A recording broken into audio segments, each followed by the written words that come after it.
ഒരു patient admit ആയാൽ പേഷ്യൻ്റെ history എടുക്കേണ്ടത് ഇവിടെ ജർമ്മനിയിൽ വളരെ ഇമ്പോർട്ടൻ്റ് ആണ്. അതെന്തുകൊണ്ടാണെന്ന് നമുക്ക് ആദ്യം തന്നെ നോക്കാം. ഫസ്റ്റ് റീസൺ എന്ന് പറഞ്ഞാൽ ഇവിടെ ജർമ്മനിയിൽ ഒരു പേഷ്യൻ്റ് നമുക്ക് അഡ്മിഷന് വന്നാൽ അത് നമ്മുടെ ഉത്തരവാദിത്വമാണ് പേഷ്യൻ്റ് ഫുൾ ഹിസ്റ്ററി എടുക്കേണ്ടത്. രണ്ടാമത്തെ കാര്യമാണ് നമുക്ക് പേഷ്യൻറ്റിനെ കുറിച്ച് കൂടുതൽ അറിയാൻ വേണ്ടിയിട്ട് ഈ ഹിസ്റ്ററി കളക്ഷനിലൂടെ സാധിക്കും. ഒരു എക്സാമ്പിൾ പറയുകയാണെങ്കിൽ ഞാൻ വർക്ക് ചെയ്യുന്നത് ഒരു ന്യൂറോളജി വാർഡിലാണ്. അപ്പോൾ ന്യൂറോളജി പേഷ്യൻസിന് ധാരാളം സൈൻസ് ആൻഡ് സിംറ്റംസ് ഉണ്ട്. ഇത് അവരോട് ഡയറക്റ്റ് ചോദിക്കാതെ തന്നെ നമുക്ക് മനസ്സിലാക്കാൻ പറ്റും. ഡോക്ടേഴ്സിൻ്റെ റൗണ്ട്സിൻ്റെ സമയത്ത് ഡോക്ടർമാർ പേഷ്യൻസിനോട് ഡയറക്റ്റ് ചോദിക്കുന്ന പോലെ തന്നെ നേഴ്സുമാരോടും ക്വസ്റ്റ്യൻസ് ചോദിക്കും പേഷ്യൻറ്റിനെ കുറിച്ച്. ഈ സമയത്ത് നമുക്ക് പേഷ്യൻറ്റിനെ കുറിച്ച് ഒന്നും അറിയില്ലെങ്കിൽ അത് ബുദ്ധിമുട്ടാവും. അതുകൊണ്ട് ഈ ഹിസ്റ്ററി കളക്ഷൻ ഈ റൗണ്ട്സിൻ്റെ സമയത്ത് നമുക്ക് വളരെയധികം ഹെൽപ്പ് ചെയ്യും. അടുത്തതായിട്ട് പേഷ്യൻറ്റിന് നമ്മൾ ഹാൻഡ് ഓവർ ചെയ്യുന്ന സമയത്ത് മറ്റ് നേഴ്സസിന് ഹാൻഡ് ഓവർ ചെയ്യുന്ന സമയത്ത് പേഷ്യൻറ്റിൻ്റെ ചെറിയൊരു ഹിസ്റ്ററി നമ്മൾ പറയണം. ആ സമയത്ത് വളരെ ഇമ്പോർട്ടൻ്റ് ആണ് ഈ പേഷ്യൻറ്റിന് എന്തെങ്കിലും അലർജി, ഫുഡ് അലർജിയോ അതുപോലെ തന്നെ മെഡിക്കേഷൻ അലർജി ഉണ്ടോ എന്നുള്ള കാര്യങ്ങളൊക്കെ വളരെ ഇമ്പോർട്ടൻ്റ് ആണ്. പേഷ്യൻ്റ് ഡിസ്ചാർജ് ആകുന്ന സമയത്ത് ഡോക്ടേഴ്സ് ഒരു ഡിസ്ചാർജ് സമ്മറി എഴുതും. ഇനിയിപ്പോൾ പേഷ്യൻ്റ് ഓൾഡ് ഏജ് ഹോമിലോട്ടാണ് ഡിസ്ചാർജ് ആയി പോകുന്നതെങ്കിൽ നേഴ്സസിൻ്റെ സൈഡിൽ നിന്ന് ഒരു ചെറിയൊരു സമ്മറി പോലെ എഴുതേണ്ടതുണ്ട്. ഈ സമയത്ത് നമ്മുടെ ഈ പേഷ്യൻ്റ് ഹിസ്റ്ററി നമ്മൾ മുന്നേ എടുത്തു വെച്ചിട്ടുണ്ടെങ്കിൽ അത് വളരെ ഹെൽപ്ഫുള്ളാവും. ഇനി നമുക്ക് അഡ്മിഷൻ സമയത്ത് നമുക്ക് ചോദിക്കാൻ പറ്റുന്ന കുറച്ച് ക്വസ്റ്റ്യൻസിൻ്റെ എക്സാമ്പിളുകൾ നോക്കാം. അപ്പോൾ ആദ്യമായിട്ട് നമുക്ക് പേഷ്യൻറ്റിൻ്റെ കോണ്ടാക്ട് ഡീറ്റെയിൽസ് എടുക്കേണ്ടതുണ്ട്.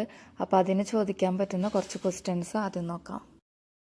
അപ്പോൾ ആദ്യത്തെ ക്വസ്റ്റ്യനാണ് വി ഹൈസൻ സി. ഇതെല്ലാവർക്കും അറിയുന്ന ഒരു ക്വസ്റ്റ്യൻ ആയിരിക്കും. What's your name. രണ്ടാമത്തെ question what is your address. What's your address. നിങ്ങളുടെ അഡ്രസ്സ് എങ്ങനെയാകുന്നു. ഇപ്പോൾ നമുക്ക് പേഷ്യൻറ്റിൻ്റെ കോണ്ടാക്ട് ഡീറ്റെയിൽസ് അതായത് ഫോൺ നമ്പറൊക്കെ വേണമെങ്കിൽ ഇങ്ങനെ ചോദിക്കാം. വി ക്വന്നൻ വിയ സി എറൈഹൻ. ഞങ്ങൾ എങ്ങനെയാണ് താങ്കളെ കോണ്ടാക്ട് ചെയ്യേണ്ടത്. അടുത്തതായിട്ട് പേഷ്യൻറ്റിൻ്റെ കറൻറ്റ് കംപ്ലയിൻറ്റ്സ്, ഇപ്പോഴുള്ള ബുദ്ധിമുട്ടുകളും മെഡിക്കൽ ഹിസ്റ്ററിയും എങ്ങനെ എടുക്കാമെന്ന് നോക്കാം. അതിൽ ചോദിക്കാൻ പറ്റുന്ന ഫസ്റ്റ് ക്വസ്റ്റ്യൻ ആണ് വാസ് ബ്രിങ് സി ഹോയ്റ്റെ ഇൻസ് ക്രാങ്കൻ ഹൗസ്. എന്ത് കാരണത്താലാണ് താങ്കളെ ഹോസ്പിറ്റലിലേക്ക് കൊണ്ടുവന്നത്. അടുത്ത ക്വസ്റ്റ്യൻ ഹാബൻ സി ഷ്മാറ്റ്സൺ ബൻ യാ വോ.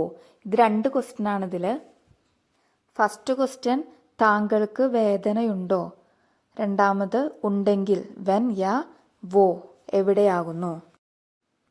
അടുത്ത ക്വസ്റ്റ്യൻ വളരെ ഇമ്പോർട്ടൻ്റ് ആയിട്ടുള്ളൊരു ക്വസ്റ്റ്യൻ ആണ് ഹാറ്റൻ സി ഷോൺ ഐൻമാൾ എയിൻലിഷെ ബെഷ്വാറ്റൻ. അതായത് താങ്കൾക്ക് ഇതിനു മുന്നേ ഇതുപോലത്തെ സിംറ്റംസ് ഉണ്ടായിട്ടുണ്ടോ. അതുപോലെ തന്നെ ഇമ്പോർട്ടൻ്റ് ആയിട്ടുള്ള മറ്റൊരു ക്വസ്റ്റ്യൻ ആണ് ബെൽഷെ മെഡിക്കമെൻ്റ് നെയ്മൻസി ഐൻ. താങ്കൾ ഇപ്പോൾ എടുക്കുന്ന ടാബ്ലറ്റുകൾ ഏതൊക്കെയാണ്. അടുത്തൊരു കാറ്റഗറിയാണ് അലർജീസ് ആൻഡ് ഇൻടോളറൻസ്. അപ്പോൾ ഇതിലെങ്ങനെ ക്വസ്റ്റ്യൻസ് ചോദിക്കാമെന്ന് നമുക്ക് അടുത്തതായിട്ട് നോക്കാം. ഇതിൽ നമുക്ക് സിമ്പിളായിട്ട് ചോദിക്കാൻ പറ്റുന്നതാണ് ഹാബൻസി അലർഗീൻ ഓദ ഉൻഫെർട്രേഗ്ലിഷ്കൈറ്റൻ. അലർഗീൻ എന്ന് പറഞ്ഞാൽ അലർജി, ഉൻഫെർട്രേഗ്ലിഷ്കൈറ്റൻ എന്ന് പറഞ്ഞാൽ ഇൻടോളറൻസ്. ഇന്നത്തെ വീഡിയോയിലെ ലാസ്റ്റ് ക്വസ്റ്റ്യൻ ആണ് സിൻസി ഗേഗൻ ബെസ്റ്റിംറ്റ് മെഡിക്കമെൻ്റ് അലർഗിഷ്. നിങ്ങൾ ഏതെങ്കിലും ഒരു പെർട്ടിക്കുലർ മെഡിസിന് അലർജി ഉള്ളവരാണോ. ഹിസ്റ്ററി കളക്ഷൻ്റെ ക്വസ്റ്റ്യൻസ് ഇവിടെ അവസാനിക്കുന്നില്ല. ഇനിയും ഒത്തിരി ക്വസ്റ്റ്യൻസ് ഉണ്ട്. അത് നമുക്ക് അടുത്ത വീഡിയോകളിൽ കാണാം. ഇന്നത്തെ വീഡിയോ നിങ്ങൾക്ക് ഇഷ്ടപ്പെട്ടു എന്ന് ഞാൻ വിചാരിക്കുന്നു. ഇഷ്ടപ്പെട്ടാണെങ്കിൽ ലൈക്ക് ചെയ്യാനും സബ്സ്ക്രൈബ് ചെയ്യാനും മറക്കല്ലേ. അടുത്ത വീഡിയോയിൽ കാണാം.